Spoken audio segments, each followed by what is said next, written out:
এখন কুরবানি হয়েছে ক্রেডিট দেখানোর জন্য, 5 লাখ টাকার একটা গরু কিনবো, সমাজের এলাকার লোক বলবে না বিরাট বড় গরু দিছে। আসতে বলেন কেন, জোরে বলেন।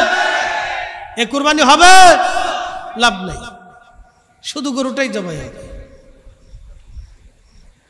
শুধু গরুটা জবাই হবে।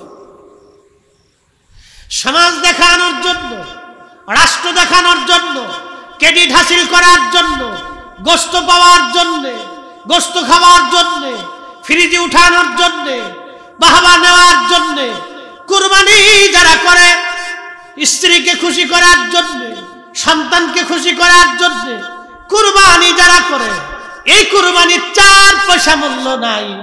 এটা ইব্রাহিম আলাইহিস সালামের প্রকৃত সুন্নাহের রীতি না। ইব্রাহিম আলাইহিস সালামের সুন্নতের রীতি ইখলাসের সঙ্গে আল্লাহকে খুশি করার জন্য কুরবানি। এই কুরবানি কয়জনের হয়? আমাদের দেশে আছে কিছু মানুষ সুদে টাকার কুরবানি, ঘুষিয়া টাকার কুরবানি, মানুষের মেরে দেওয়া টাকার কুরবানি। কি কথা কর না কেন? এ কুরবানির 4 পয়সা দাম নাই। খুশি করব কাকে? আল্লাহ। বাবা, যে মাটির উপরে আজ বসে আছি, কালকে এটার নিচে ঘর হবে। আপনি একটু ফিকির করবেন, শুধু আমার এই কথাটুকু, যে আমি আজকে এখানে আসি, কালকে আমার কবরের স্থানে, কবরের ঘরে আমার স্থান হতে পারে। চিরসত্য, এটা একবারে চিরসত্য। আজকে আপনি মাহফিলে আছেন, আমি ফরিদি সাহেব মাহফিলে আছি, বাড়ি পর্যন্ত যাওয়ার সুযোগ নাও আসতে পারে, সুযোগ নাও আসতে পারে। আজকে যদি আমি মারা যাই, কালকে মাগরিবের আগে আমার আপনার দাফন হবে, সবাই বলবে সন্ধ্যার আগেই দাফন করে দাও। তারপর আরেকটা কথা আছে, বিজ্ঞানের গবেষণায় 24 ঘন্টা পরে প্রত্যেক মানুষের পায়খানার রাস্তা দিয়ে একটা পোকা বের হইয়া তামাম শরীরের মধ্যে ছড়ায় যায়। ওই পোকাটা খালি চোখে দেখা যায় না, ওই পোকাটা সমস্ত শরীরের মধ্যে ছড়ায় যায়। 24 ঘন্টায় কিন্তু মানুষের শরীর পচে না। ওই পোকাটা পায়খানার রাস্তা থেকে বের হয়ে আসে, পেটের ভিতর থেকে সারা শরীরের মধ্যে ছড়ায়া পচা দুর্গন্ধ, বিশ্রী দুর্গন্ধ মানুষের মধ্যে ছড়ায় যায়। যেই প্রাণের স্ত্রীর জন্য আপনি সুদ খাইলেন, ঘুষ খাইলেন, অন্যায় করলেন, সেই স্ত্রীও তাড়াতাড়ি বলবে দাফন করে দেন, গন্ধ গন্ধ ছড়ায় গেছে, গন্ধ ছড়াইছে। যে সন্তানের জন্য হারাম খাইছেন, ওই সন্তান বলবে গন্ধ, বাবারে তাড়াতাড়ি কবরে দিয়ে দেন। আল্লাহর কসম, এটাই চির সত্য মানুষের জীবন। আহা, মানুষ যদি বুঝত তার রব যে তার আপন, তার রসুল যে তার আপন, মানুষ যদি বুঝত তার রব আপন, তার রসুল আপন, সৃষ্টি তার কে মানুষের কে আপন হয় না, সব পর হয়ে যায়। আল্লাহর কুরআন বলতেছে, ইয়া আইয়ুহাল্লাযীনা আমানু লা তুলহিকুম আমওয়ালুকুম ওয়ালা আওলাদুকুম আন যিকরিল্লাহ।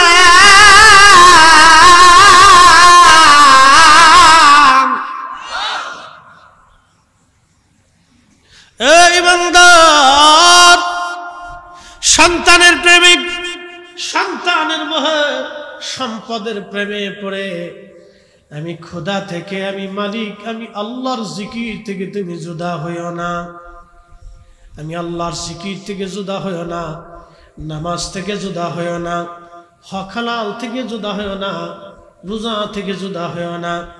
সামর্থ্য যদি হয়, হজ করা থেকে, যাকাত দেওয়া থেকে জুদা হইও না। সাতক্ষীরাবাসী, কষ্ট হইতেছে আপনাদের? ইনশাআল্লাহ বেশি কষ্ট দেব। আমি এভাবেই একটা মধ্যবর্তী সময় আপনাদেরকে কিছু মূল্যবান কথা বলার চেষ্টা করব। আমার বলার কোনো শক্তি নেই, যিনি বলান তিনি যদি শক্তি দেন তাহলে বলতে পারেন। কথা ঠিক কিনা? আমার বলার কোনো শক্তি নাই, কোনো সামর্থ্য আমাদের নাই। আল্লাহ জবান দিয়ে বলা তাই বলি। ওয়াজ করার আগে কোনোদিনও আমরা কিন্তু এই করে আসার সুযোগ নেই, মানে সিলেবাস কমপ্লিট করে যে এই বিষয়ের উপরে শুধু আলোচনা করব, এটা কমপ্লিট হয় না। একজন বক্তা তার জবান থেকে আল্লাহ নানান কথা বের করে দেয়, নানান কথা বের করে। আপনারা দেখেন আমার কথা শোনার জন্য বসে রয়েছেন, আমার কি আছে কথা, কিছু নেই, কিন্তু আল্লাহর কথাগুলি শুনতে আপনাদের কাছে ভালো লাগতেছে। আসতে বলেন কেন, জোরে বলেন। আল্লাহর কালামের কথা শুনতে আপনাদের কাছে কি লাগতেছে? ভালো লাগতেছে। কেন? এর পরিচয় আল্লাহ কোরআনে দিয়ে দিচ্ছে।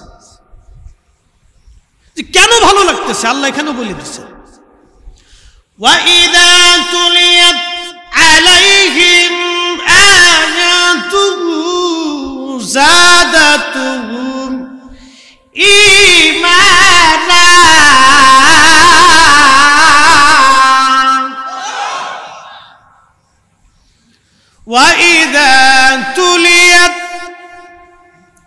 وَإِذَا تُلِيَتْ عَلَيْهِمْ آيَاتُهُ زَادَتْهُمْ إِيمَانًا।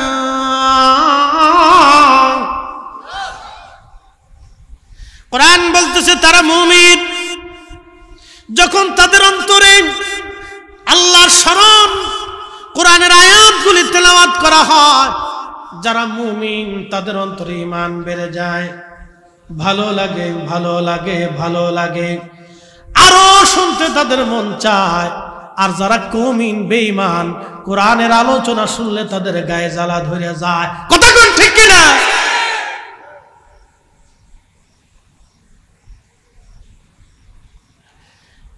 সত্যেরবাসী মা বোনেরা শুনিয়া যান, এই জন্য প্রত্যেক ঘরে ঘরে কোরআনের আওয়াজ দরকার। আজকে তেলাওয়াত বন্ধ হয়ে গেছে। আমার মসজিদের সেক্রেটারি হিসেবে রমজানে তার ছেলে মেয়েরা, স্ত্রী পুত্র পরিবার থেকে প্রায় 100 খতম কোরআন দেয়। একসাথে বলবেন না মারহাবা। শেষ জুমাতুল বিদাতে আমার কাছে এসে বলে, হুজুর 100 খতম দোয়া করবেন, বকশিশ করে দেয়। 100-র মতো খতম দেয়। তাহলে তার সন্তানরা কিভাবে, মেয়েরা কোরআনের হাফেজা পড়তে থাকে। আল্লাহু আকবার। আর আমার দেশের মেয়েরা খালি ফেসবুক টিপতে থাকে। কি এক বদ, মানে অভ্যাস হয়ে গেছে, সর্বনাশ। আহা, আগের যুগে দেখেছি দাদি নারীরা ভাঙ্গা ভাঙ্গা গলায় কোরআন পড়তো। অত বিশুদ্ধ ছিল না, কিন্তু ভাঙ্গা ভাঙ্গা গলায় কোরআন পড়তো। যদিও এত বিশুদ্ধ ছিল না, কিন্তু ইখলাস ছিল অন্তরের মধ্যে। এত বেশি ইখলাস ছিল, তারা প্রত্যেক দিন সকালবেলা কোরআনের আওয়াজ দিত। প্রত্যেক ঘরে যদি সূরা বাকারা তেলাওয়াত হয়, মনে রাখবেন সূরা বাকারা প্রত্যেক ঘরে যদি তেলাওয়াত হয়, ওই ঘরে জিন, ভূত, প্রেত, শয়তান, বদমাশ, বালা, মুসিবত ওই ঘরের ভিতরে প্রবেশ করতে পারে না। একবার জোরে বলা যাবে কি মারহাবা। সূরা বাকারার ফজিলতে আসছে। সূরার নাম কি? জোরে বলেন, জোরে বলেন, জোরে জোরে। সূরা বাকারা। আলিফ লাম মিম যালিকাল কিতাবু লা রাইবা ফীহি হুদাল লিল মুত্তাকিন আল্লাযীনা ইউমিনুনা বিল গায়বি ওয়া ইউকিমুনাস সালাতা ওয়া মিম্মা রাযাকনাহুম ইউনফিকুন ওয়াল্লাযীনা ইউমিনুনা বিমা উনসিলা ইলাইকা ওয়া মা উনসিলা মিন ক্বাবলিক ওয়া বিল আখিরাতি হুম ইউকিনুন। সূরা বাকারা যদি কেউ তেলাওয়াত করে, জিন, ভূত, শয়তান তার ঘরের মধ্যে আসবে না, বালা আসবে না। আর একটা আয়াত আছে কোরআনের ভিতরে, সূরা বুখারী, সহিহ বুখারী শরীফের ভিতরে ফাজাইলুল কোরআনের ভিতরে এসেছে। আল্লাহর নবীর সাহাবী আবু হুরায়রা রাদিয়াল্লাহু আনহু বলেন, আল্লাহর নবী আমাকে বললেন, আবু হুরায়রা, বাইতুল মাল তুমি পাহারা দেবা। আবু হুরায়রা বললেন, আমি বাইতুল মাল পাহারা দেওয়ার জন্য রাত্রিবেলা বসে আছি। এমন সময় দেখি বাইতুল মালে একটা চোর আসছে। এই যে আপনারা আমরা যারা হাজি হজ করতে যাব, মাস্টার সাহেব জানে হজের সময় মক্কায় চুরি হয়। কি আশ্চর্য! তাওয়াফকালীর সময় চুরি করে, হজে চুরি হয়, হাজিদের মাল সামানা চুরি করে। আজকে থেকে না, ও আগে থেকে।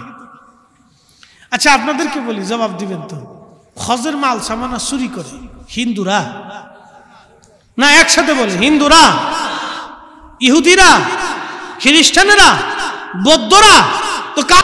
তো যে হজের হাজিদের টাকা চুরি করে ও মুসলমান নেই? মাকালের ফল দেখতে ভালো, উপরে লাল নীল ভিতরে কালো, ঠিক কিনা? মাকালের ফল দেখতে ভালো, উপরে লাল নীল ভিতরে কালো। সারা জীবন এমনি গেল দয়াল, খাইতে আমরা পারলাম না। যার ভিতরে নাই রসুলের প্রেম, তার সাথে ভাব কইরো না। কথা বলেন, যার ভিতরে নাই কোরআনের প্রেম, তার সাথে ভাব কইরো না। মাকালের ফলের অভাব নাই, নামে মুসলমান, কাজে নাই। কি কথা কর না, ঠিক কিনা? মসজিদে এখনো জুতা চুরি হয়, কারা করে? অথচ আমরা মুসলিম মুসলিম মুসলিম মুসলিম, যারা জীবন দিয়েছে মিথ্যা বলে নাই, মুসলিম যারা কুফফারদের সামনে হাসতে হাসতে জীবন দিয়েছে, কাফেরের কাছে মাথা নত করে নাই। আমরা মুসলিম, ফিলিস্তিনের মুসলমানেরা হাসতে হাসতে জীবন দিয়ে দেয়, ইসরায়েলের কাছে মাথা নত করে নাই। কথা বলেন ঠিক কিনা?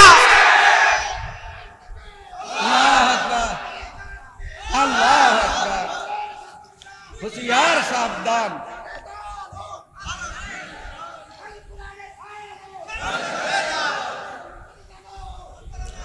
প্রিয় মুসলমান আমার, খুব মনোযোগ দিয়ে 30 থেকে 40,000 মুসলমান ফিলিস্তিনে আজ শহীদ হয়ে গেছে। ও যুবকরা, মা বোনেরা শুনে যান, ফিলিস্তিনের নারীদের দিকে আপনি তাকান, মা বোনেরা ফিলিস্তিনের নারীর দিকে আপনি তাকান। মা সন্তান মরে গেছে কোলের মধ্যে, ছিন্ন বিচ্ছিন্ন সন্তানের লাশ, কিন্তু মা হেজাব ছেড়ে দেয় নাই। ভাইয়ের লাশ সামনে নিয়ে বসে আছে, বোন হেজাব ছাড়ে নাই। বাবার লাশ সামনে নিয়ে ছিন্ন ভিন্ন লাশ, রক্ত মাখা, হাত নাই, পা নাই, চোখ নাই, লাশ। সন্তান মেয়ে বসে আছে কিন্তু বোরকা ছাড়ে নাই। স্বামীর লাশ স্ত্রীর সামনে নিয়ে বসে আছে, বোরকা ছাড়ে নাই। এ নারী, ফিলিস্তিন থেকে তুমি শিক্ষা নাও, ফিলিস্তিনের নারী থেকে তুমি শিক্ষা নাও। পর্দা কি করে করতে হয়? ওরা জীবন দেয় বোরকা ছাড়ে না, ওরা জীবন দেয় বোরকা ছাড়ে না, ওরা জীবন দেয় হেজাব ছাড়ে না। আর আমার দেশের নারীরা সুখের মধ্যে তারা হেজাব পরে না। কি কথা কন না কেন? রাস্তায় যদি দেখবেন চটপটি হাউস, ফুচকা হাউস, জায়গায় জায়গায় রেস্টুরেন্ট হয়েছে, আমি মনে করছি রেস্টুরেন্ট না, এগুলো বেহাপনার নিবৃত জায়গা। কালকে নরসিংদী চরে গেলাম, যে চরে রাস্তা ছিল না, সরকার রাস্তা করে দিয়েছে। ব্রিজ পার হয়ে যাওয়ার পরে চর এলাকা, দুই পাশ দিয়ে বিরাট বড় বড় রেস্টুরেন্ট পার্ক হয়ে গেছে। মুসল্লিরা বলল, হুজুর প্রত্যেক দিন বিকেল বেলা হাজার হাজার নারী পুরুষ, যুবক আর যুবতী, বুড়া মানুষ তো আর যায় না, একশের যুবক আর যুবতী, ফুচকা হাউস, রেস্টুরেন্ট, এটা সেটা। আহা, কি বলবো, মনে হয় এটা ইউরোপের মতো হয়ে গেছে। নারীরা ঘর থেকে বের হইয়া পুরুষের সাথে রেস্টুরেন্টে যায়, যারা গল্প করে খাবার খায়, ও নারী জাতির কলঙ্ক। ওই নারীর ভিতর থেকে আগামীর মুসলমান, ভালো কোনো মুসলমান আশা করা যায় না। কথা কন না কেন? ও নারীর থেকে আগামী দিনে ভালো কোনো মুসলমান আশা করা যায় না। এই জন্য ফিলিস্তিনের নারীর সন্তান হওয়ার পরে যুদ্ধ করে মরে যায়, কিন্তু মিথ্যার কাছে মাথা নত করে না।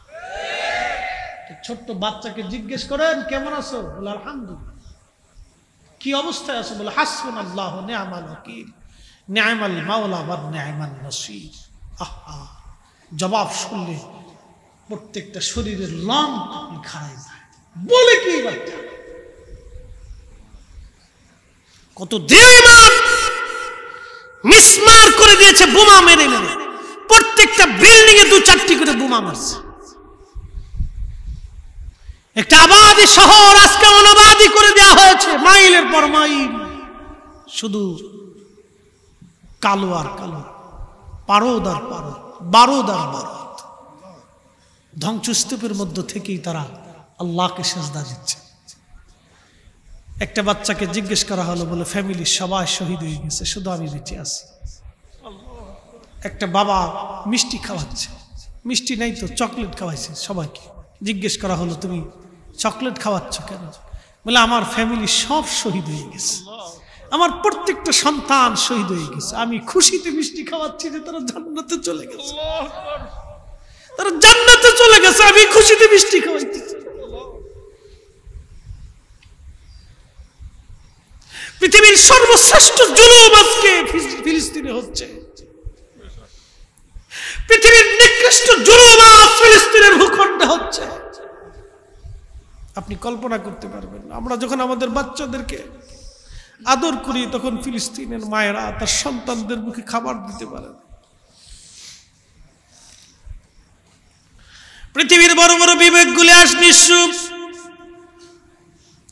পৃথিবীর বড় বড় সেনাবাহিনীগুলি আজ নিঃসুপ, পৃথিবীর বড় বড় আমির উমরারা আজ নিঃসুপ। ওই জমিনে সাইয়েদনা ইব্রাহিম আলাইহিস সালাম যিনি ঘুমিয়েছেন, তিনি সেই খোদার খলিল, যিনি পৃথিবীর সবচেয়ে নিকৃষ্ট কুফফার বাচ্চা নমরুদের সামনে দৃঢ় চিত্তে দাঁড়িয়েছিলেন, মাথা নত করেন নাই, তাওহীদ রুবুবিয়তের দিকে তাকায়া আল্লাহর একাত্মবাদের ঘোষণা তিনি দিয়েছিলেন। তিনি আমাদের মিল্লাতের বাবা ইব্রাহিম, সাইয়েদুনা ইব্রাহিম আলাইহিস সালাম ওই জমিনে ঘুমানো, ওই জমিনে ঘুমিয়েছেন। ওই ফিলিস্তিনিরা সাইয়েদুনা ইব্রাহিম আলাইহিস সালামের বংশধর। তারা হযরত ইব্রাহিম আলাইহিস সালামের দুইজন বিবি, একজন আম্মাজান সারা আর একজন হযরত আম্মাজান হাজেরা। আম্মাজান হাজেরার বংশধর বর্তমানে মক্কায়, আর আম্মাজান সারার বংশধর বর্তমান ফিলিস্তিন। আম্মাজান সারার সন্তান হযরত ইসহাক, হযরত ইসহাকের সন্তান হযরত ইয়াকুব আলাইহিস সালাম। ইয়াকুব আলাইহিস সালামের বংশধরদেরকে বনি ইসরাইল বলা হয়। বর্তমানে যারা ইসরাইল তারা কিন্তু অরিজিনাল বনি ইসরাইল না, আল্লাহ সাইয়েদনা ইব্রাহিম আলাইহিস সালামের বংশধর, তারা বর্তমান ফিলিস্তিনিরা। বিরাট বড় প্রতাপশালী বাচ্চা, সারা পৃথিবীর বাচ্চা নমরুদ। সেই দিন ইব্রাহিম আলাইহিস সালামকে সামনে নিয়ে বললেন, ইব্রাহিম তুমি কোন খোদার ইবাদত করো? বলে আমি এক আল্লাহর ইবাদত করি। বলে ইব্রাহিম তোমার খোদার ক্ষমতা কি?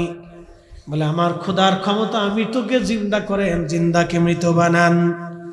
তুখরিজুল হাইয়া মিনাল মাইয়িতি ওয়া তুখরিজুল মাইয়িতা মিনাল হাই। আমার মালিকের ক্ষমতা হচ্ছে, আমার মালিক আমার আল্লাহ জিন্দা থেকে মরা বের করেন, মরা থেকে আমার আল্লাহ জিন্দা বের করেন, আমার মালিকের সেই ক্ষমতা। নমরুদ ডাক দে বলি, ইব্রাহিম ওই ক্ষমতা তো আমারও আছে। জেলার জেলখানা থেকে একটা আসামি ধরে নিয়ে আসে, একবারে নিরাপরাধ, একবারে নিরাপরাধ, যার কোনো অপরাধ নাই কিন্তু জেলখানায় আছে। ধরে নিয়ে এসে নমরুদ তাকে হত্যা করে ফেললো। অপরাধী মৃত্যুদণ্ডপ্রাপ্ত আসামিকে জেলখানা থেকে খালাস করে দিয়ে নমরুদ বলল, দেখ ইব্রাহিম তোর খোদার যে ক্ষমতা সেই ক্ষমতা তো আমারও আছে। আমি একেবারে নির্দোষকে খালাস করে দিলাম, হত্যা করে ফেললাম, আর আসামিকে আমি হত্যা করে খালাস করে দিলাম। দেখ তো আমি বাঁচাই দিলাম, যেটা বাঁচবে এটা মেরে ফেললাম। ওই ক্ষমতা তো আমারও আছে। আল্লাহর খলিল দেখলেন এটা তো বেহায়া, এই বলদের সাথে তর্ক করা বৃথা। ডাক দেয়া বলেন, নমরুদ রে, আমার খোদার আর একটা ক্ষমতা আছে। বলে কি ক্ষমতা বলো?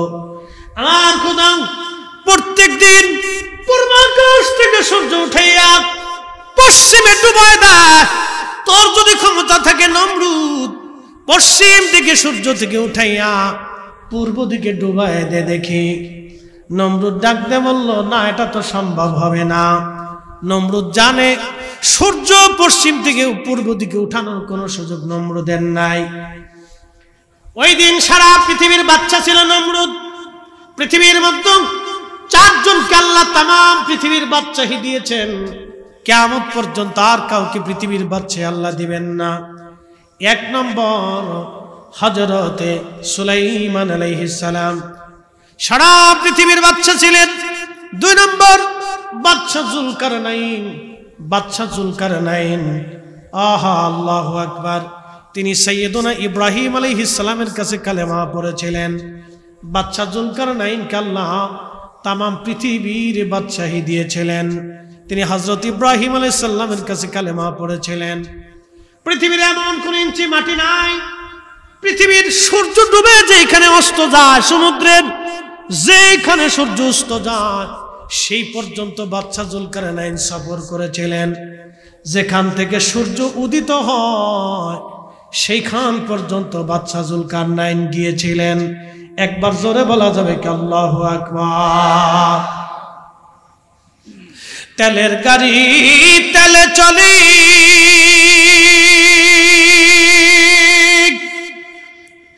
হাওয়ার গাড়ি হাওয়ায় উড়ে, তেলের গাড়ি তেলে চলে,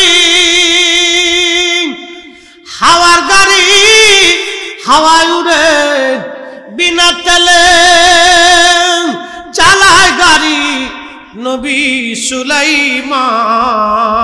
আমরা সেই মুসলমান, আমরা সেই মুসলমান।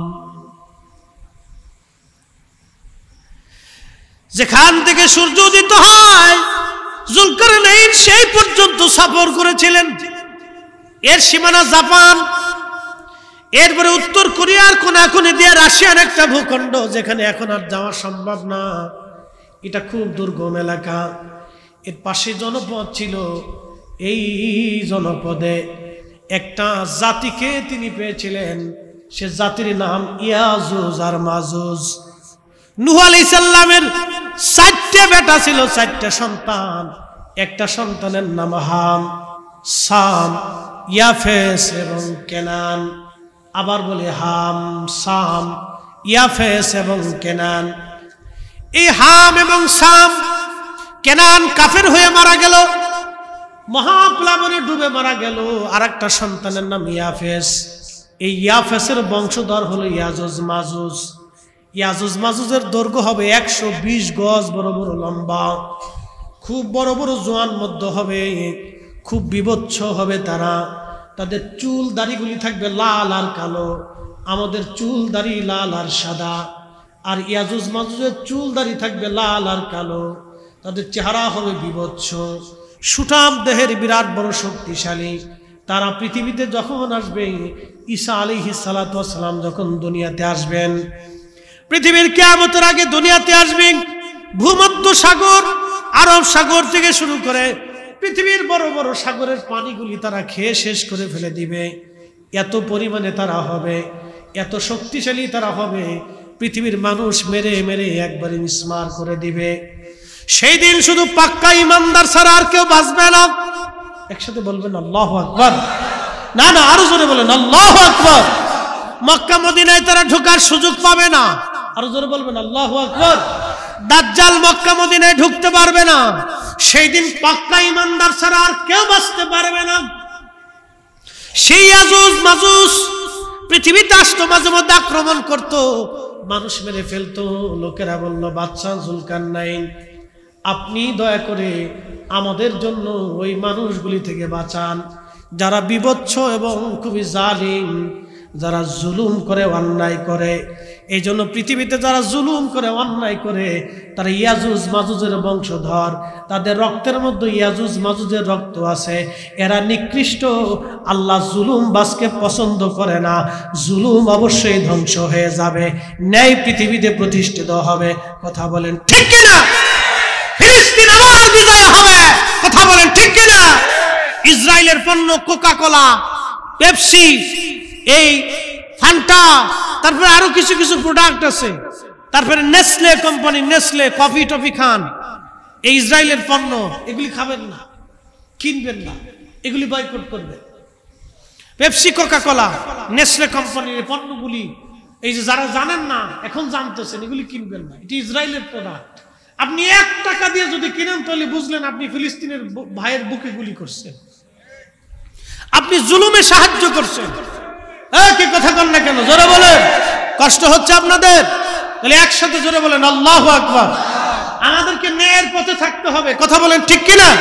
হকের পথে থাকতে হবে। আল্লাহ কবুল করুক, বলে না আমি। একটু দুরূদ শরীফ পড়েন। আল্লাহুম্মা সাল্লি আলা সাইয়্যিদিনা মাওলানা মুহাম্মদ। আর একটু বাড়াই দেন। মাওলানা। বন্ধু আমার, বাদশা জুলকারনাইন বললেন ঠিক আছে, আমি প্রাচীর নির্মাণ করে দেব। সেই দিন তিনি যে পাহাড়ের, 2 পাহাড়ের মাঝখান দিয়ে বিরাট এক গিরিপথ ছিল, ওই গিরিপথ দিয়ে তারা আসতো। ওই পাহাড় বন্ধ করার জন্য ইয়াজুজ মাজুজের গিরিপথ, বাদশা জুলকারনাইন তিনি লোহা গরম করলেন এবং সীসা গরম করলেন। লোহা এবং সীসা এবং তামা গরম করে এটাকে নরম করে বিরাট বড় গর্ত খনন করে, বিরাট বড় পাহাড় উঁচু সমান এই লোহা এবং তামা দিয়ে, সীসা দিয়ে এমন শক্তিশালী একটা প্রাচীর ওই সময় নির্মাণ করে দিলেন। আর বলে দিলেন ইনশাআল্লাহ তারা বের হতে পারবে না।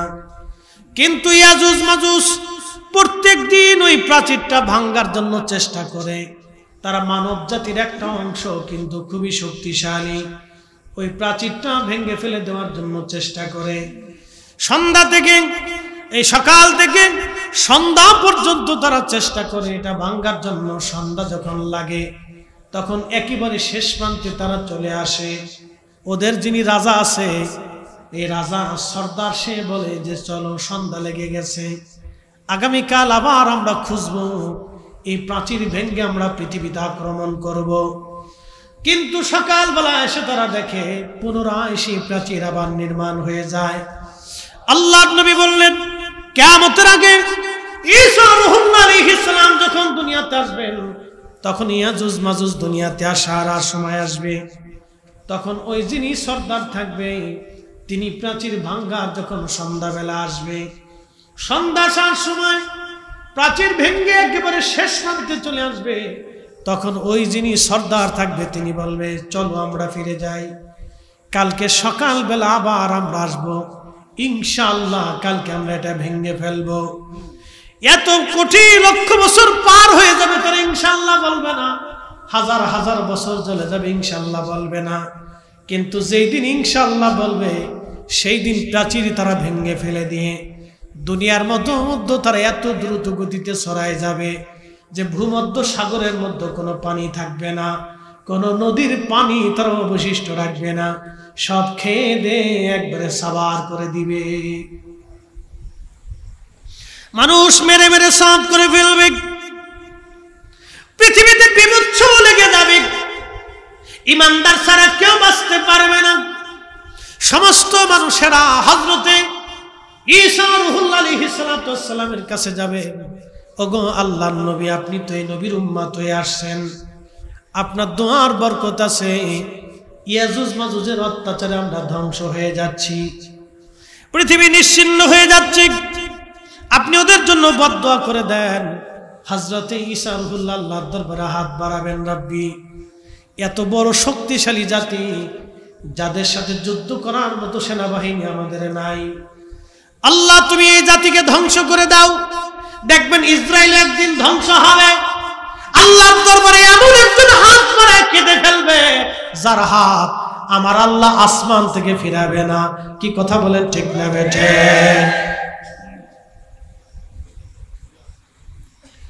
মনোযোগ দেন, তখন আল্লাহর দরবারে হাত দোয়া কবুল হয়ে যাবে। ওদের ঘাড়ের উপরে এক ধরনের পোকা সৃষ্টি হবে, পোকা পোকা পোকা সৃষ্টি হবে ঘাড়ের উপরে। আমাদের ঘাড়ের এখানে দেখবেন একটা উঁচু জায়গা আছে, হাড্ডির মতো একটা জায়গা থাকে, এই জায়গাটা ওদের পোকার সৃষ্টি হবে। এই পোকা সৃষ্টি হয়ে যাওয়ার পরে কোটি কোটি কোটি বিলিয়ন কোটি কোটি আজুজ মাজুজ মারা যাবে, রাতারাতি পোকায় তারা মারা যাবে, সারা পৃথিবী গন্ধে ছড়ায় যাবে, এত পরিমাণে গন্ধ হবে, ওই গন্ধে মানুষ টিকতে পারবে না। আবার তারা ঈসা রুহুল্লাহর কাছে যায়, বলবে ওরা ইগো আল্লাহর নবী, এত দুর্গন্ধ বেঁচে থাকা দায় হয়ে গেছে, আপনি এই পচা থেকে বাঁচানোর জন্য আল্লাহর দরবারে দোয়া করে দেন। আল্লাহর নবী ঈসা রুহুল্লাহ আলাইহিস সালাম হাত তুলবে, রাব্বি সারা পৃথিবী গন্ধে ছড়ায় গেছে, আল্লাহ আপনি পচা সরায় দেন। মুসুলধারে একাধারে 7 দিন, মতান্তরে 40 দিন পর্যন্ত বৃষ্টি নামবে। আল্লাহু আকবার।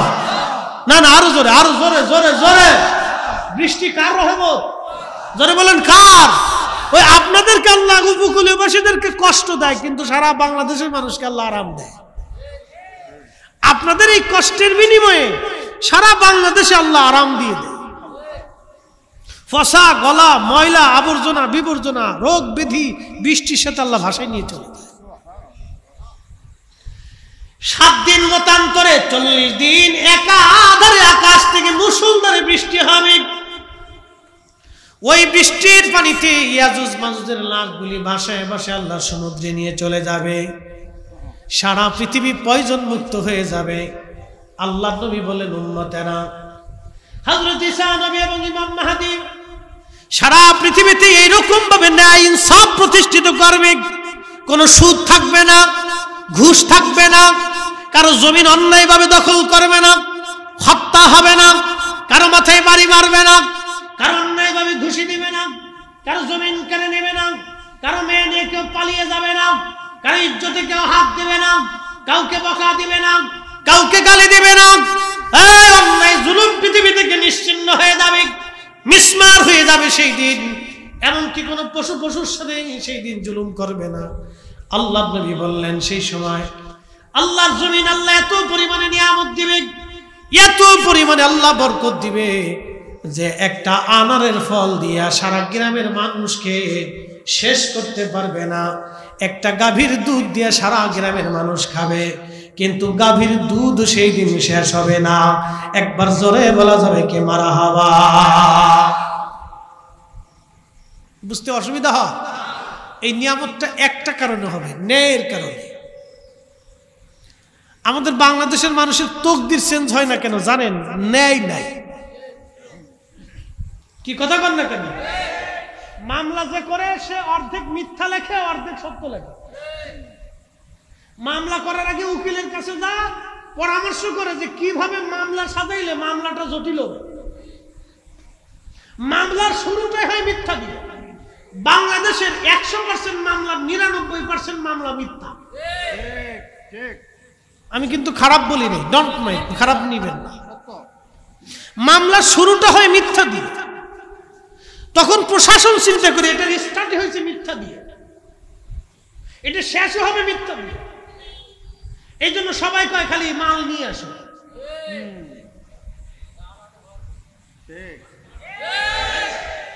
এই জন্য বৃষ্টি হয়, নিয়ামত বাড়ে না, ফসল হয়, ফসল বাড়ে না, গাভী আছে দুধ হয় না, দুধ খান শক্তি হয় না, ফল খান বরকত হয় না, খাবার খান কিন্তু বরকত হয় না। কারণটা কি? শুধু অন্যায়। এত পরিমাণে হয়েছে, সাক্ষ্য দিতে যায় যে সে মিথ্যা বলে, নামাজ পড়ে মিথ্যা সাক্ষ্য দিচ্ছে। কি কথা কোন আছে না? নামাজ পড়ে মসজিদ থেকে বের হয়ে যাইয়া সমাজে কিলিকবাজি করে। এই সমস্ত অন্যায়ের কারণে আমাদের জন্য আল্লাহ রহমত কমে যাচ্ছে। আপনি আমেরিকার দিকে তাকান, অ্যাটেনশন, মনে কিছু নিয়ে না।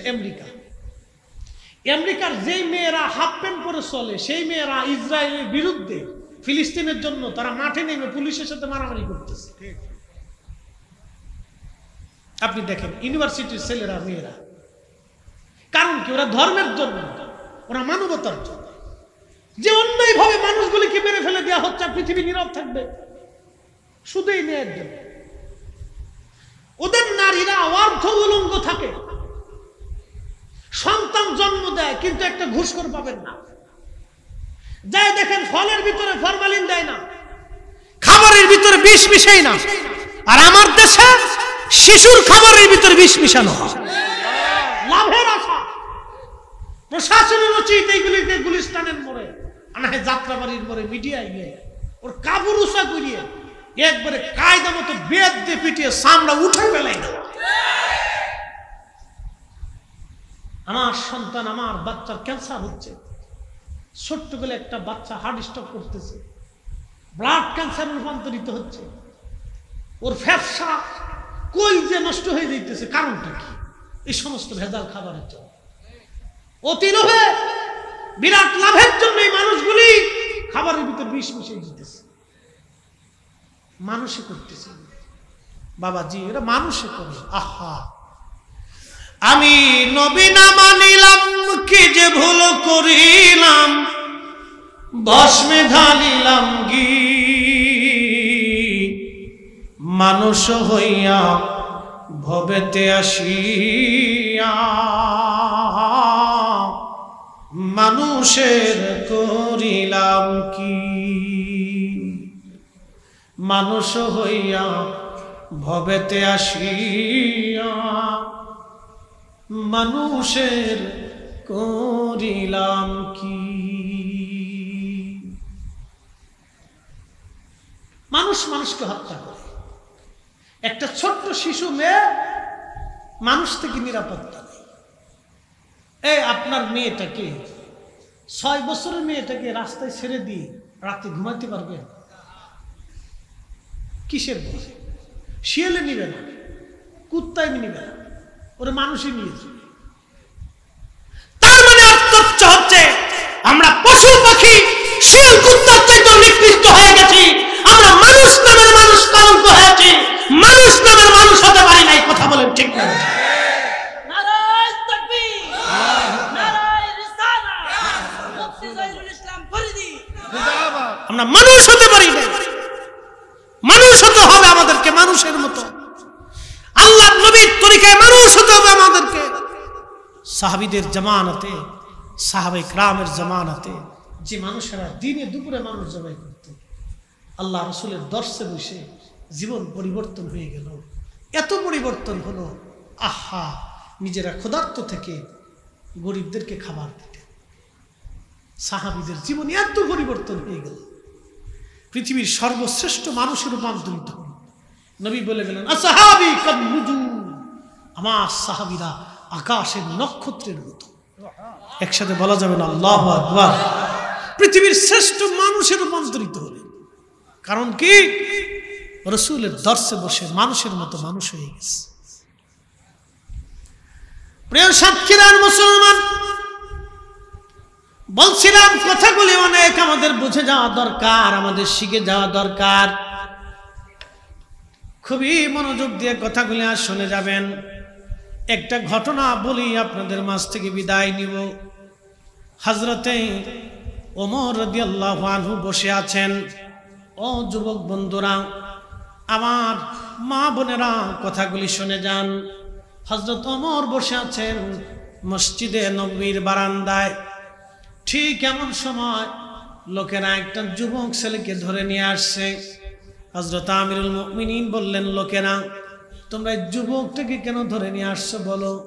বলে, হুজুর, এই ছেলেটা আমাদের বৃদ্ধ বাবাকে হত্যা করে ফেলছে।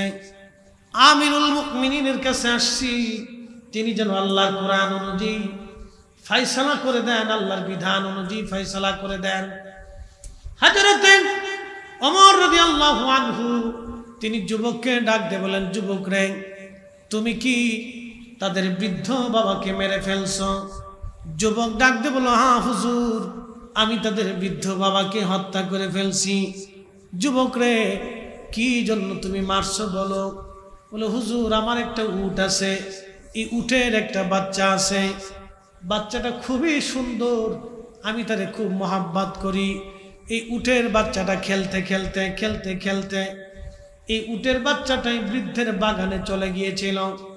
মানুষ চার কারণে মানুষকে ভালোবেসে থাকে, মনে রাখবেন সারা জীবন।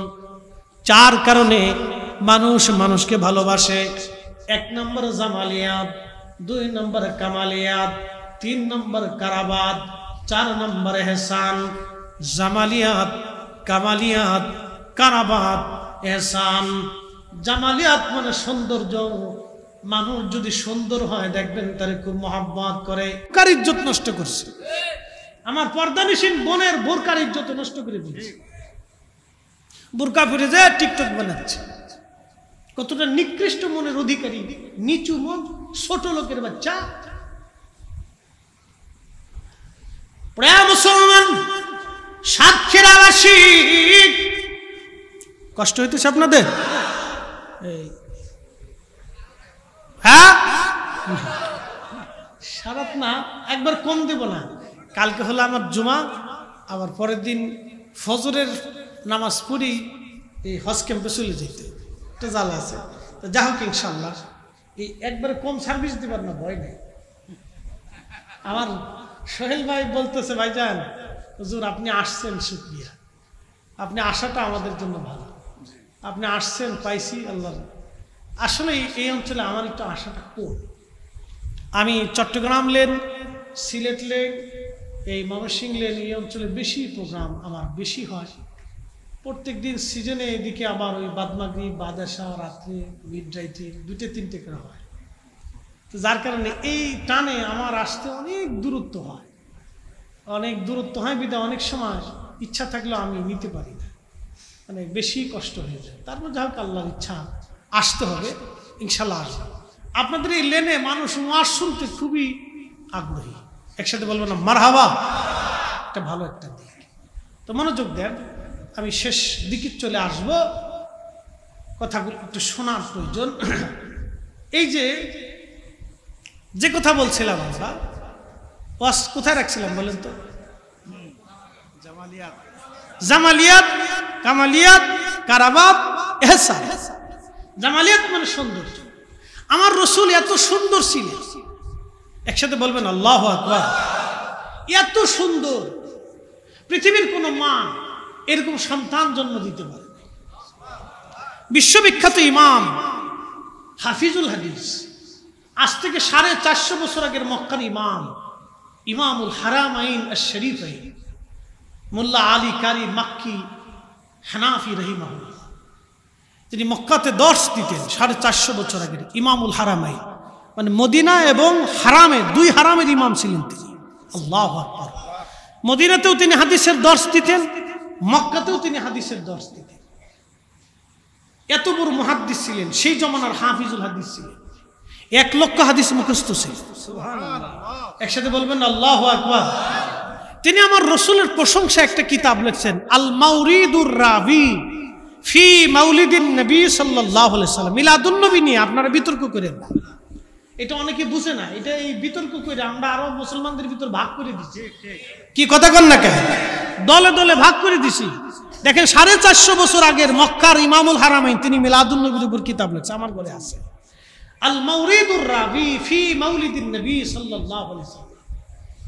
উনারও 100 বছর আগে কিতাব লিখছেন আল্লামা ইমাম সুয়ুতি, তিনি মিশরের আল আজহার বিশ্ববিদ্যালয়ের তৎকালীন ব্রান্ড বড় চ্যান্সেলর ছিলেন, 2 লক্ষ হাদিসের হাফেজ ছিলেন। তিনার কিতাবের নাম হুসনুল মাকাসিদি ফি আমালিল মাউলিদ, মিলাদুন নবীর উপরে লেখছেন। তারও 100 বছর আগে আল্লামা ইমাম শামসুদ্দিন জাফরি রাহমাতুল্লাহি আলাইহি মিলাদুন নবীর উপর কিতাব লিখছেন, আল মাউরিদুস সাদি ফি মাউলিদিল হাদি। একসাথে জোরে বলা যাবে না মারহাবা? চিন্তা করেন তো, এগুলো আমার কাছে আছে। এগুলি নিয়ে যারা ঝগড়া করে, এগুলো আমি মনে করি এগুলো ছোট লোকই এক ধরনের ব্যবসা, ছোট লোকই কথা। আইম্মা ইকরাম যেখানে সমাধান দিয়ে গেছে সেখানে আমাদের কলম দেওয়া উচিত না। এখানে মীমাংসিত বিষয়, এটা নিয়ে ঝগড়া করার কোনো সুযোগ নাই। আমরা এগুলি কইরা আমাদের ভিতর ফাটল সৃষ্টি করছে। আমরা যুবকদেরকে আলাদা করে দিয়েছি, বৃদ্ধদেরকে আলাদা করে দিয়েছি, মা বোনদেরকে আলাদা করে দিয়েছি। কি কথা কন না, ঠিক কিনা? এগুলির কোনো মানে প্রয়াস নেই, কোনো সুযোগ নেই, সুযোগ দিবেন। তো মোল্লা আলী কারি মাক্কি রাহিমাহুল্লাহ তিনি এই কিতাবের মধ্যে রাসূল করিমের একটা শান লিখছেন। হযরত মোল্লা আলী কারি মাক্কি বলেন, রাসূলের জামালিয়াত এত সুন্দর ছিল, হালিমাতুস সাদিয়া রাদিয়াল্লাহু আনহা সুদূর তায়েফ থেকে মক্কায় আসে বাচ্চা নেওয়ার জন্য, ধাত্রী মা হওয়ার জন্য তিনি আসেন। হযরত হালিমাতুস সাদিয়া বলেন, দুনিয়ার মানুষ আমি মক্কায় আসলাম, সারা মক্কা খুঁজে খুঁজে দেখি একানো ঘরের মধ্যে কোনো বাচ্চা নাই, ধনীরা সব আগে বাচ্চাদেরকে নিয়ে চলে গেছে। আমার উট ছিল দুর্বল, গাধা ছিল দুর্বল, আমি সবার পিছনে চলে আসলাম। সবাই যখন বাচ্চা কাচ্চা নিয়ে ফিরে যায় তখন আমি মক্কায় ঢুকতে লাগলাম। স্বামী আমাকে বলল, হালিমা একেবারে শূন্য চলে যাব, কিছু তো নিয়ে যাওয়ার দরকার। বলে বাচ্চা তো একটা বাচ্চা আছে, তার নাম মোহাম্মদ, বাবার নাম আব্দুল্লাহ, মায়ের নাম আমেনা।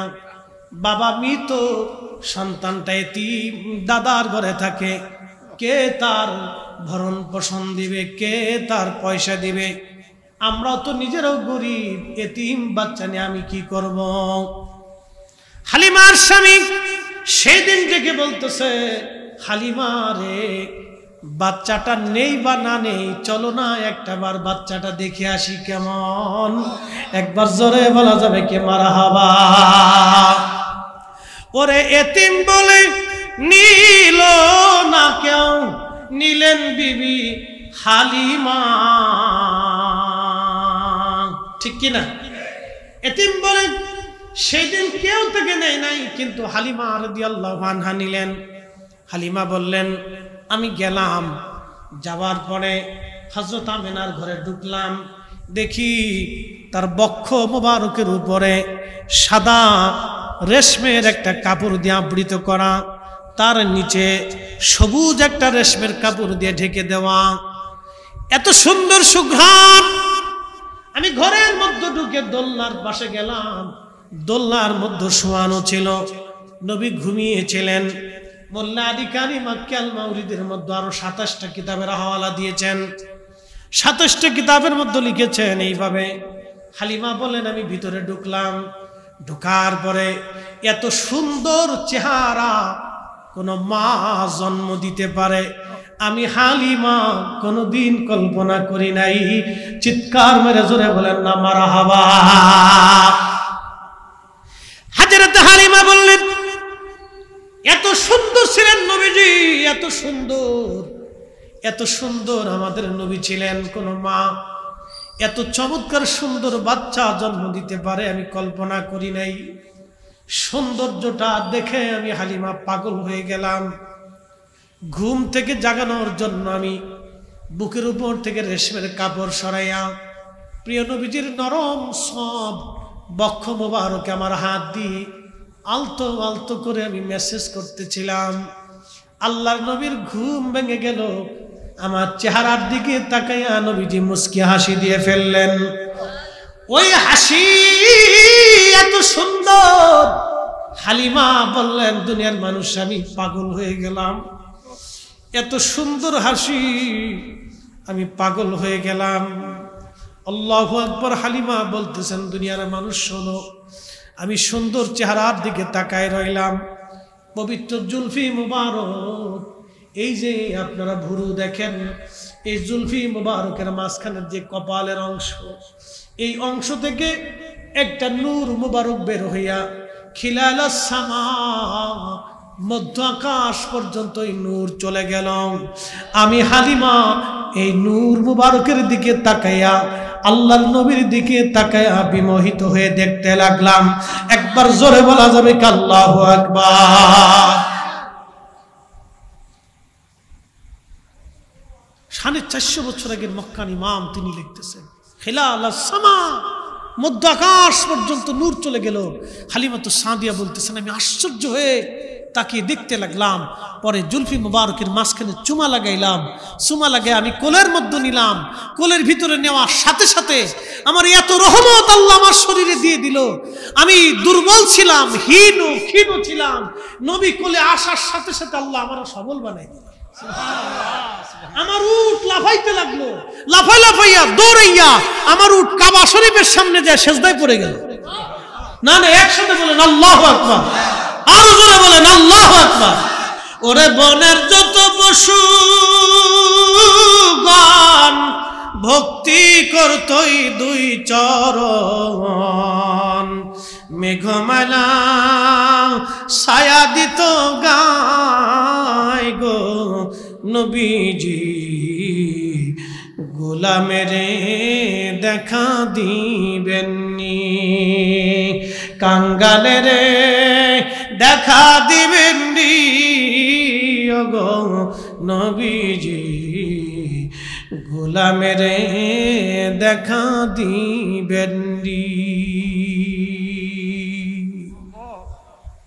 হযরত হালিমা বললেন, উট দৌড়ে যা কাবার সামনে সেজদার মধ্যে পড়ে গেল নবী পাইয়াম।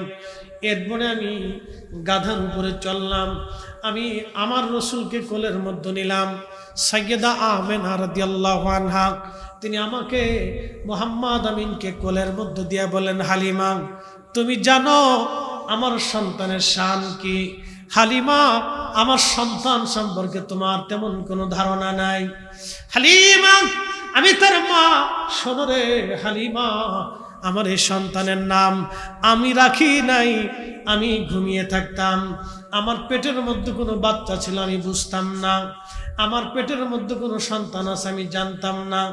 স্বপ্নের ঘরে কে জানি মাঝে মধ্যে সে বলতো, আমেনা রে তুমি বড় ভাগ্যবতী, তোমার উদরে আখিরি নবী রাহমাতুল লিল আলামিন তশরিফ রেখেছেন। চিৎকার মেরে জোরে বলেন না মারহাবা, আল্লাহু আকবার। হযরত হালিমা রে আমার এই সন্তান স্বপ্নের যুগে এসে আমার এই ফেরেশতা বলে যায়, তো আমেনা রে এ নবীর নাম হবে মুহাম্মদ, জমিনে মুহাম্মদ, আসমানে মুহাম্মদ, জমিনে আহমদ, আসমানে আহমদ। একবার জোরে বলা যাবে কি মারহাবা? আল্লাহুম্মা সাল্লি আলা সাইয়্যিদিনা মাওলানা মুহাম্মদ আলি সাইয়্যিদিনা মুহাম্মদ। কথা লম্বা বাড়াবো না, এটার নাম হলো জামালিয়াত। জামালিয়াত। 2 নম্বরটা হলো কামালিয়াত। ওই যে উট নবী চিনে ফেলল, নবীর কামালিয়াত। আল্লাহু আকবার। কামালিয়াতের কারণে মানুষকে ভালোবাসে। এই যে আপনারা হযরত আবু বকর সিদ্দিক ফুরফুরাবি রাহমাতুল্লাহ আলাইহিকে কেন ভালোবাসেন? উনি কামিল ছিলেন, আল্লাহর ওলি ছিলেন। গুণরগর কাটিকে কেন ভালোবাসেন? নলতা শরীফের হুজুর কেবলাকে কেন ভালোবাসেন?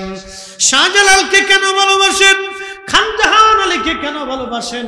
উনরা আল্লাহর পেয়ারা ছিল, উনরা কামালিয়াতের অধিকারী ছিল, বিদায় আমরা ওনাদেরকে ভালোবাসি। জামালিয়াত ও কামালিয়াত। 3 নম্বর হলো কারাবাত। কারাবাত মানে নৈকট্য। আপনি বন্ধুর সাথে যত কাছাকাছি থাকবেন, যত দেখা সাক্ষাৎ হবে, উঠা বসা হবে, চলাফেরা হবে, তত মহাব্বত বাড়তে থাকে।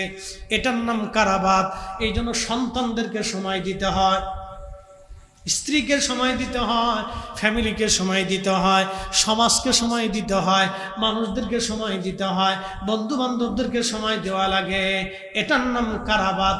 4 নম্বর এহসান। এহসান মানে দয়া। আমরা আজকে দয়া করা ভুলে গেছি। আল্লাহর নবী বললেন, মাল্লাম ইয়ারহামিন নাস মাল্লাম ইয়ারহামিল্লাহ। যে মানুষকে দয়া করে না, আল্লাহ তাকে দয়া করে না। যে মানুষকে দয়া করে না, আল্লাহ তাকে দয়া করে না। আমরা নিজেরা খাই কিন্তু প্রতিবেশী গরিব থাকে, আমরা নিজেরা খাই কিন্তু প্রতিবেশী খায় না, আমরা নিজেরা ভালো মন্দ খাই কিন্তু প্রতিবেশীদেরকে দেয় না। আপনি আপনার বাড়ি যদি গরুর গোশত রান্না হয়, প্রতিবেশীর বাড়ি যদি চাচা দাদা গরিব দরিদ্র থাকে, দাদি নানি যদি দরিদ্র থাকে, তাহলে তাকে ডেকে নিয়ে আসবেন, অথবা তার বাড়িতে আপনারা তরকারি খাবার পৌঁছায় দিয়ে আসবেন। আল্লাহর নবীর সারা জীবনের সুন্নাত ছিল এটা, উম্মত তোমরা তরকারির মধ্যে ঝোল বাড়ায় দাও, তরকারি বাড়াও, নিজেরা খাও, প্রতিবেশীদেরকে তোমরা খাওয়াও। আজকে এই সুন্নত আমরা ভুলে গেলাম, এই সুন্নতের কথা আজকে আমাদের মনে নাই। আমরা নিজেরা খাবো, প্রতিবেশীদেরকে খাওয়াবো, আমরা নিজেরা খাবো, আত্মীয় স্বজনদেরকে খাওয়াবো। আল্লাহ বললেন ইন্নাল্লাহা ইয়ামুরু বিল আদলি ওয়াল ইহসানি ওয়া ইতাইযিল কুরবা।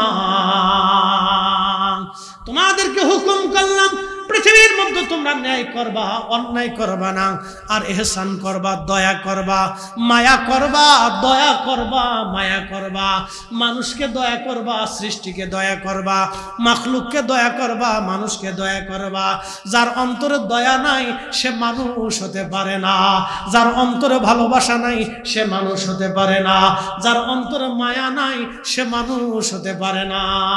আল্লাহ রাসূল আল্লাহর কোরআন বলতেছেন ওয়া ইতাইদিল কুরবা, নিকট আত্মীয় স্বজন যারা আছে দরিদ্র থাকলে দেখাশোনা করবা, খাবার দাবার দিবা, কাপড় চোপড় কিনে দিবা, খোঁজ খবর তাদের রাখবা, তাদের সঙ্গে সুন্দর সুসম্পর্ক রাখবা, তাদেরকে বাড়িতে দাওয়াত করবা, তোমরা তাদের বাড়ি খোঁজ খবর নিতে যাইবা। আত্মীয়তার সঙ্গে যারা সুসম্পর্ক রাখে, আল্লাহ রাসূল বলেন আমার আল্লাহ তার সঙ্গে সুসম্পর্ক রাখে। আর যে আত্মীয়তার সাথে সম্পর্ক নষ্ট করে, আল্লাহ রাসূল বলেন আল্লাহ তার সঙ্গে সম্পর্ক নষ্ট করে। অতএব এইগুলি আপনারাও খেয়াল করে চলবেন। আল্লাহ আমাদের তৌফিক দান করুন, সকলে বলেন আমিন। এই জন্য মালিক বলছে লা ইন শাকারতুম লা আযীদান্নাকুম ওয়া লা ইন কাফারতুম ইন্না আযাবি লাশাদীদ। বুঝে যাবেন আপনি কেন শুকরগুজারি বান্দা হবেন।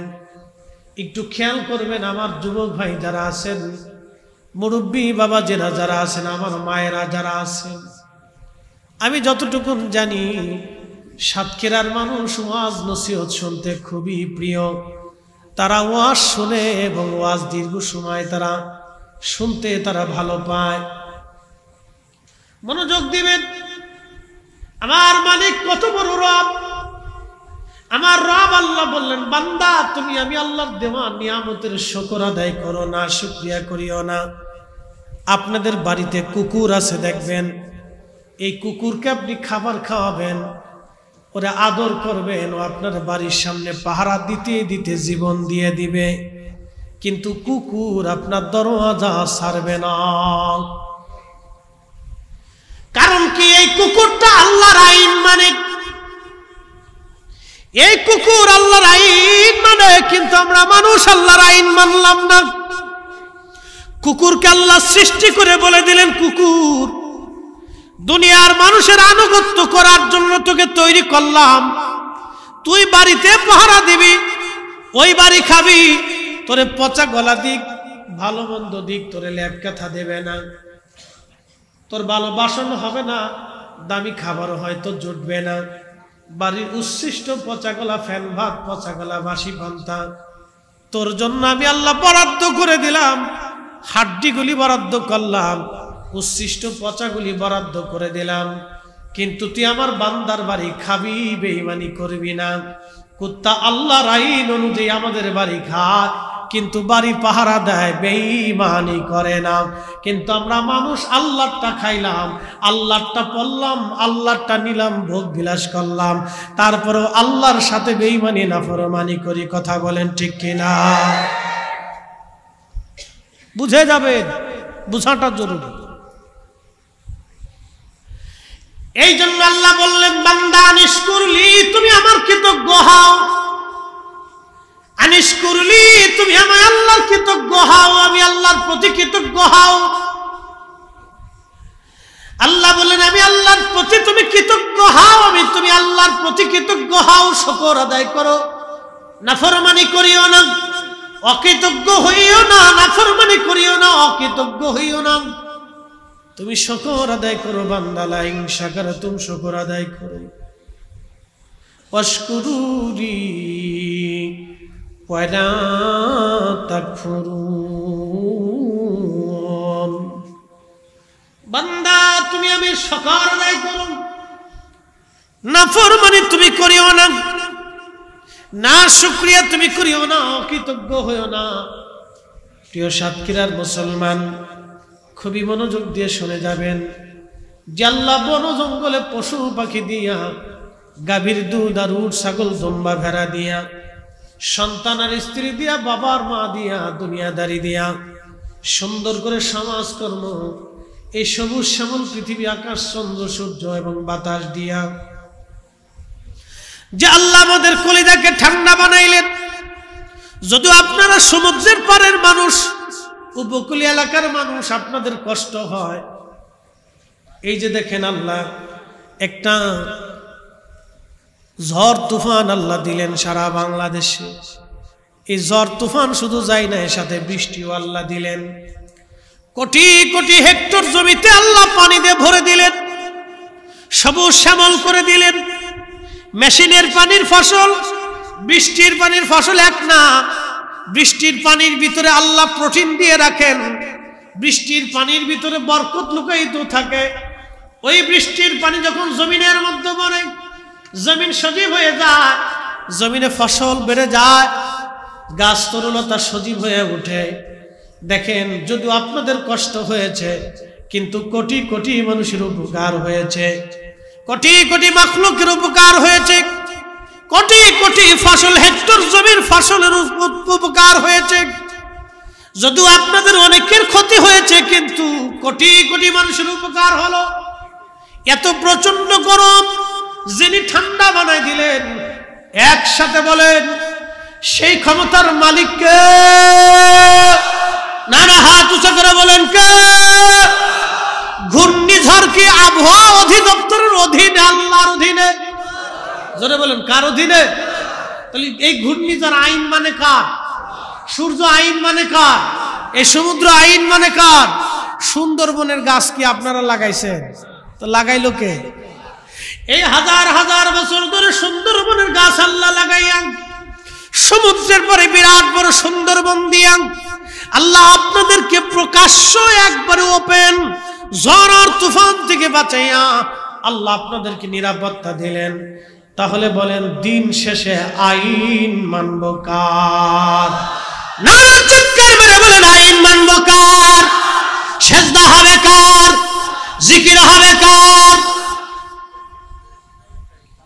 আল্লাহর কোরআন বলতেছে, কুল, হুজুর আপনি বলে দেন, ইন্না সলাতি ওয়া নুসুকি ওয়া মাহইয়ায়া ওয়া মামাতি লিল্লাহি রাব্বিল আলামিন।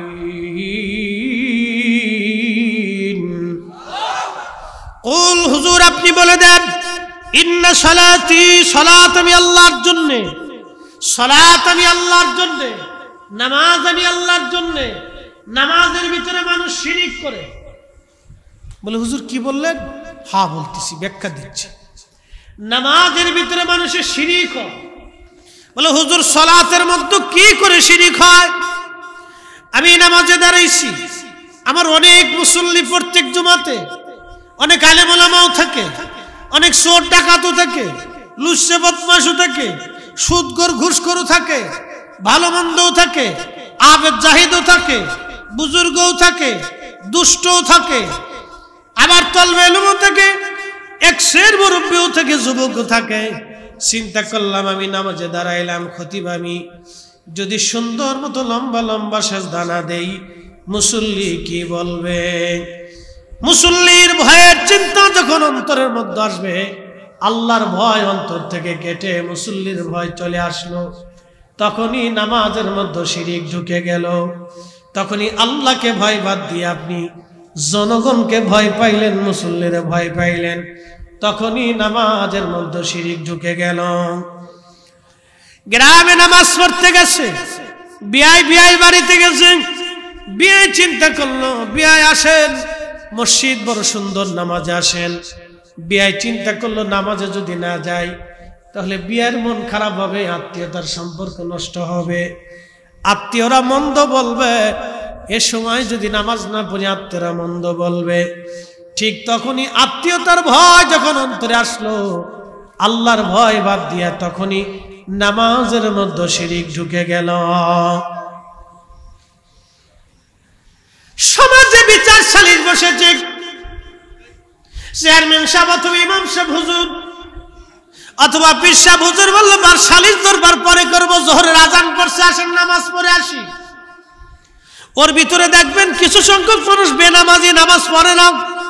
এরা চিন্তা করলো যদি নামাজে না যায় সমাজ কি বলবে, সমাজ কি বলবে, আজ দুর্নাম হবে, চলো নামাজে যাই। তখন তারা সমাজের ভয়ে নামাজে যায়। আল্লাহ রসুল বললেন উম্মত তখনই নামাজে শিরিক এসে যাবে। এই যে জুমার দিনে সাপ্তাহিক কিছু মুসল্লি আছে সারা সপ্তাহের মধ্যে নামাজ পড়ে না, শুধু জুমার নামাজ পড়ার জন্য যায়। জুমার নামাজের আজান পড়লে গোসলাদি করে সেন্টেড মেরে একটু ভাব চক্কর দিয়া মসজিদে ঢুকে সবার পরে বের হয় সবার আগে। কি কথা কন নাকি আছে না? মসজিদে ঢুকে সবার পরে বের হয় সবার আগে। বিরাট মুসল্লি, সপ্তাহে হাজিরা দিতে গেছে। এই যে চিন্তা করলো সপ্তাহে জুমার নামাজ যদি মসজিদে না যায় সমাজের মানুষ কি বলবে, তখন আর নামাজে আল্লাহর ভয় নাই, ভয় হয়ে গেল সমাজের। কিন্তু আমাদের নামাজ হবে কার জন্য? আল্লাহর কুরআন বলতেছে قد أفلح المؤمنون الذين هم في صلاتهم خاشعون।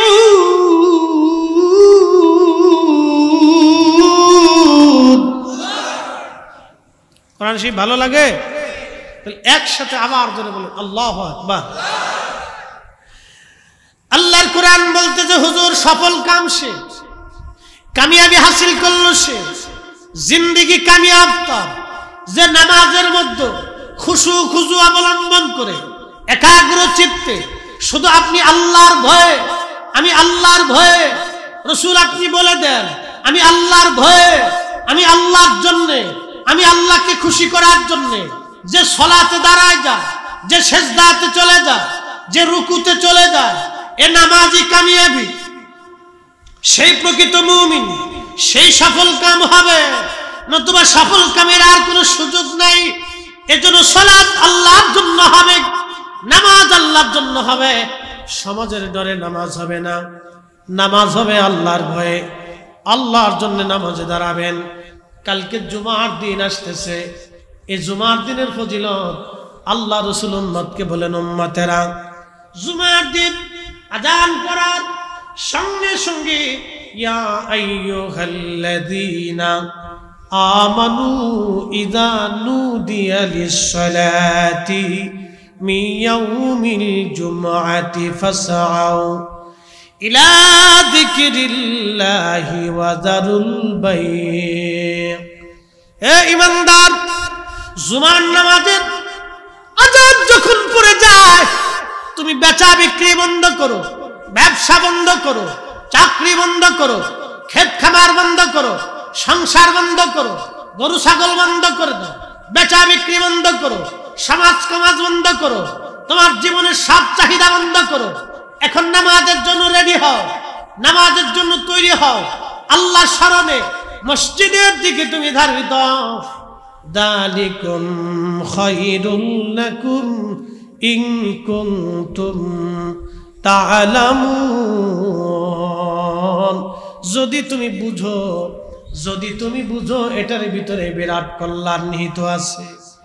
আল্লাহর নবী বললেন জুমার দিনে যে মুসল্লি গোসল আদি করিয়া সুন্দর পোশাক পরিয়া, চমৎকার পোশাক পরিয়া পায়ে হেঁটে হেঁটে হেঁটে হেঁটে মসজিদে চলে যায় আদবের সাথে, মসজিদের প্রথম কাতারে ইমামের কাছাকাছি বসে আদবের সাথে খুতবা শুনে ধীর স্থিরতার সাথে নামাজ আদায় করে খুব আদবের সাথে বের হইয়া আবার হেঁটে হেঁটে হেঁটে হেঁটে বাড়ি চলে আসে। সুনান তিরমিজিতে বিশুদ্ধ সনদে আল্লাহর নবী বললেন উম্মতেরা শুনে নাও, প্রত্যেক কদমে কদমে আমার আল্লাহ 1 বছরের নফল রোজা এবং নফল নামাজ 1 বছর একটানা করলে যে নেকি হয়, প্রত্যেক কদমে কদমে আল্লাহ ওই জুমার মুসল্লির কদমে কদমে আল্লাহ নেকি লিখে দেয়। না না, আরো জোরে বলেন আল্লাহু আকবার। তাহলে মসজিদে জুমার নামাজে যাবেন, ধীর স্থিরতার সাথে যাবেন। অনেকে মসজিদে যায় হইচই করে, হই হুল্লা করে, চিল্লা ফাল্লা করে, লাফালাফি করে, সালিশ দরবার করে, এই গল্প সেই গল্প, এই আলাপ সেই আলাপের তো হয়ে যায়। না না না, আবার বলে দিয়ে যায় ধীর স্থিরতার সাথে পায়ে হেঁটে হেঁটে হেঁটে হেঁটে আদবের সাথে ইমামের কাছাকাছি বসে খুতবা শুনবে, ধীর স্থিরতার সাথে নামাজ আদায় করবে ভদ্রচিতভাবে। আবার পায়ে হেঁটে হেঁটে হেঁটে হেঁটে বাড়িতে চলে আসবে। আল্লাহর নবী বললেন প্রত্যেক কদমে কদমে 1 বছরের নফল রোজা এবং নফল নামাজ পড়লে যে নেকি হয়, আল্লাহ বান্দার আমল নামা সেই নেকি লিখে দিবে। একবার জোরে বলা যাবে কি সুবহানাল্লাহ।